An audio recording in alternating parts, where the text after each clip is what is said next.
Hello YouTube, আশা করছি আপনারা সবাই ভালো আছেন এবং আমি আমার জাভা প্রোগ্রামিং ল্যাঙ্গুয়েজের টিউটোরিয়ালের প্রথম পর্বে আপনাদের সবাইকে আন্তরিকভাবে স্বাগতম জানাচ্ছি, শুভেচ্ছা জানাচ্ছি। এসব সম্ভব না আমার দ্বারা। ওকে, সো জাভা প্রোগ্রামিং ল্যাঙ্গুয়েজের প্রথম পর্ব। জাভা কেন শিখবেন? আপনি অলরেডি ডিসাইড করে নিয়েছেন যে জাভা কেন শিখবেন, সো আপনি যার কারণে জাভা শিখতে আসছেন। তারপরে আপনার পছন্দের কারণে আপনি এখন জাভা শিখতে আসছেন। যে জাভা কেন শিখবো, জাভার প্ল্যাটফর্ম কি, জাভার ইউজেস কি, এসব কিছু আমার এখানকার ভিডিও থেকে আপনার জানার দরকার নেই। আপনার যদি জানার ইচ্ছা থাকে, just ask Google that how what is the uses of Java, or which platform Java use, whatever. Actually Java একটা এভারগ্রিন প্রোগ্রামিং ল্যাঙ্গুয়েজ। আপনি যে কোনো জায়গায় জাভাকে ইউজ করতে পারবেন, আপনার মোবাইল থেকে শুরু করে আপনার কম্পিউটার, আপনার টিভি, আপনার ফ্রিজ, আপনার ceiling fan, everything, everywhere you can use Java. Okay, so আমরা যখন জাভা শিখতে শুরু করেছি, তো প্রথমে আমাদেরকে জাভার একটা ডেভেলপমেন্ট কিট জেডিকে, এটা আমাদেরকে ইনস্টল করতে হবে। সো জাভা জেডিকে ইনস্টল করার জন্য আপনি এইভাবেও লিখতে পারেন যে জাভা জেডিকে ডাউনলোড, গুগলে জেডিকে ডাউনলোড। সো আপনাকে oracle.com এর একটা সাইটে নিয়ে যাবে, বা আপনি যদি শুধু এরকম লেখেন যে জাভা ডাউনলোড দেখা যাবে যে java.com এ নিয়ে যাবে। বাট java.com এবং oracle.com, এই দুটাতে আপনি একই বাট সার্ভিস এক। সো আপনি এখানে দেখতেছেন free Java download Java desktop computer now. So আপনি এখান থেকে ইউজ করতে পারেন, বা এখান থেকে ইউজ করতে পারেন, যে কোনো জায়গা থেকে আপনি জেডিকে ডাউনলোড করতে পারেন। ওকে, আমরা যদি ওরাকল থেকে যাই, তাহলে দেখবেন যে ডাউনলোডের মধ্যে আছে জাভা এসই। সেই জাভা এসই, এখন অনেকে জিজ্ঞেস করতে পারে what is SE. Okay, SE standard edition. So okay, don't complicate it, don't make it so complicated. Okay, so Java SE তে আসার পরে আমরা দেখবো যে এখানে আসলে জাভার একটা আছে হচ্ছে জাভা ডাউনলোড, একটা আছে নেটবিনস উইথ জেডিকে। সো আমরা জাভা ডাউনলোড করবো, আমাদের দরকার জাভা প্ল্যাটফর্ম শুধু অনলি।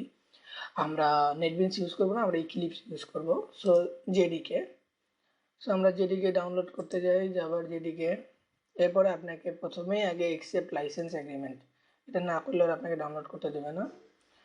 এরপরে আপনি এখানে দেখেন যে লিনাক্সের জন্য ভার্সন আছে, ম্যাকের জন্য ভার্সন আছে, উইন্ডোজের জন্য আলাদা ভার্সন আছে। আপনার রিকোয়ার অনুযায়ী আপনি এটা নেবেন। তো আমি যেহেতু উইন্ডোজে আছি, সো উইন্ডোজের 86 বিট আর 64 বিট কীভাবে জানতে হয়, যদি এটা না জানেন, যারা না জানেন তাদের জন্য কম্পিউটারে মাই কম্পিউটারের প্রপার্টিসে গেলে আপনি দেখতে পারবেন এখানে আপনি কত বিটের সিস্টেম ইউজ করতেছেন বা কত বিটের অপারেটিং সিস্টেম ইউজ করতেছেন। সো আমি ইউজ করতেছি 64 বিট। সো আমি ডাউনলোড করব Windows x 64, just download. So আমার অলরেডি ডাউনলোড করা আছে, তারপরে আমি ডাউনলোড করতে গেছি, ইটস 195 MB ডাইরেক্ট। তারপরে আমার মনে হয় এখানে 1 মিনিটে হয়ে যাবে। বাট আমি জানি বাংলাদেশে এখনো ইন্টারনেট স্পিড অনেক স্লো। তো এটা ওকে, ওটা থাক। যেটা আপনার তো ডাউনলোড করতে অনেক সময় লাগবে, বা যদি আপনার কোনো ফ্রেন্ডের ডাউনলোড করা থাকে তার কাছ থেকে থাম্ব ড্রাইভ বা পেন ড্রাইভ বা আপনার মোবাইলের মাধ্যমে আপনি বা কোনো একটা স্টোরেজ ডিভাইসের মাধ্যমে আপনি নিয়ে আসতে পারেন, it's up to you. Okay, download করার পরে আমি ধরে নিলাম আপনি ডাউনলোড করছেন, এরপর নেক্সট এইরকম অনেক কিছু করে আপনি ইনস্টল করছেন। So after install, when you finish install, so let's find it, এটাকে খুঁজে বের করি কোথায় গেল। সো যাবেন প্রোগ্রাম ফাইলসের মধ্যে, দেখবেন জাভা নামে একটা ফোল্ডার আছে। আর জাভা ফোল্ডারের মধ্যে জেডিকে 1.8.0, মানে আমি যে ভার্সনটা ডাউনলোড করছি সেই ভার্সন দিয়ে জেডিকে বা জেআরই লেখা থাকবে। অনেকেই ভুল করে কি, প্রোগ্রাম ফাইলসের মধ্যে না গিয়ে প্রোগ্রাম ফাইলস x86 এর মধ্যে যায় এবং সেখানে দেখে যে জাভা খুঁজে বের করে। জাভা নেই আসলে। ওকে, আমরা যাবো প্রোগ্রাম ফাইলসের মধ্যে, জাভা জেডিকে বিন। আমরা এখানে কেন খুঁজতে এলাম একে, আসলে আমাদের লোকেশনটা দরকারি, কোথায় আছে জাভার জেডিকে বিন ফোল্ডারটা কোথায় আছে। সো আমি আছি উইন্ডোজ, আমি যদি এখানে ক্লিক করি তাহলে দেখবেন আমি এখান থেকে যে পার্টটা পাচ্ছি, আমার এই পার্টটা দরকার, কারণ আমার জাভা কম্পাইলারকে আমার কম্পিউটারকে বুঝাইতে হবে যে এটা জাভা কম্পাইলার, এর মধ্যে জাভা সি দেখেন, জাভা সি হচ্ছে একজন জাভা কম্পাইলার। সো আমার কম্পিউটারকে বুঝাইতে হবে যে আমার জাভা কম্পাইলার আছে, তো ওকে একটা পাথ দিয়ে দিতে হবে, একটা ভেরিয়েবল দিয়ে দিতে হবে। এটা কম্পিউটার বোঝে না নর্মালি। আপনি এইভাবে নিতে পারেন, বা যারা এরকম ভাবে নিতে পারতেছেন না, হয়তো উইন্ডোজ 8 বা 10 এ হয়তো ডিফেন্স, সো আপনি জাস্ট যে কোনো ফাইলের প্রপার্টিসে ক্লিক করেন, দেখবেন এখানে একটা লোকেশন আছে, সেম লোকেশন, এখানে ক্লিক করলে যে লোকেশন পাওয়া যাবে বা একটা ফাইলের লোকেশনে গেলেও সেম লোকেশন পাওয়া যাবে। আপনি এই লোকেশনটাকে জাস্ট এরকমভাবে একটা কপি করে নেন, কন্ট্রোল সি, বা আপনি এইভাবেও কপি করতে পারেন, কপি করে এটা কেটে দেন, দরকার নয়। আর তারপরে আমরা যাব হচ্ছে কম্পিউটার প্রপার্টিস। তো প্রপার্টিসে গেলে অ্যাডভান্স সিস্টেম সেটিং, যে কোনো ওয়েতে আপনি এখানে বসতে পারলেই হবে যে এখানে কম্পিউটার নেম বা হার্ডওয়্যার অ্যাডভান্স সিস্টেম সেটিং যেখানে আছে, এখানে দেখেন ইনভাইরনমেন্ট ভেরিয়েবলস, ইনভাইরনমেন্ট ভেরিয়েবলস। আপনি এখানে দেখতে পাচ্ছেন যে সিস্টেম ভেরিয়েবলস আমার, আমি যেহেতু অফিসের ডোমেনে যখন কাজ করি বা বাসাতে আমার অন্য ইউজারে আমি যখন কাজ করি, তখন এখানে দেখেন আমার অনেকগুলো ভেরিয়েবল সেট করা আছে। বাট আমি এখন নতুন একটা ইউজারে কাজ করতেছি, সো যার কারণে এখানে শুধুমাত্র কোনো টেম ফাইলগুলার ভেরিয়েবল আছে।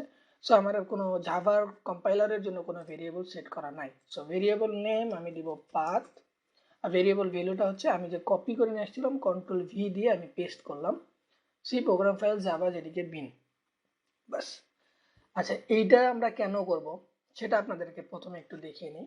আমরা যদি সিএমডিতে যাই, সিএমডিতে গেলে আপনি দেখতে পাবেন যে এখানে লেখেন javac, sorry guys, javac যদি আপনি লেখেন এখানে আমাদের কমান্ড প্রম্পট থেকে আমাদের আমাদের সিস্টেমের কমান্ড প্রম্পট বলতেছে কি, javac is not recognised as an internal or external command. So okay, cross it, আমরা ওকে দিলাম, ওকে দিলাম, ওকে দিলাম, দিয়ে আপনি এটাকে ক্রস করলাম। এরপর আপনি যখন যাচ্ছেন সিএমডি, যেমন এখানে লেখেন javac, boom, you got a lot of things here. No need to read everything, and no need to understand that what the hell is this. You just think that okay, if you আপনি এখানে Java C type করছেন এবং Java C type করার পরে আপনাকে ও lot of things দিছে, মানে আপনার জাভা কম্পাইলার এখন কমপ্লিটলি রেডি। হ্যাঁ, সো আমরা নেক্সট টিউটোরিয়ালে হয়তো আরো বেশি কিছু জানবো। সো আনটিল দিস, আমরা আজকে জানলাম কিভাবে জেডিকে কে একটা মানে কম্পিউটারকে কিভাবে বোঝাইতে হয়, যে জাভা কম্পাইলার কিভাবে কাজ করবে। I hope you guys enjoy this video. Next টিউটোরিয়ালে আমি আরো ডিটেলস আলোচনা করবো, বা আমরা আরো আস্তে আস্তে গভীরে যাব, গভীরে। Okay, till then keep learning, have fun.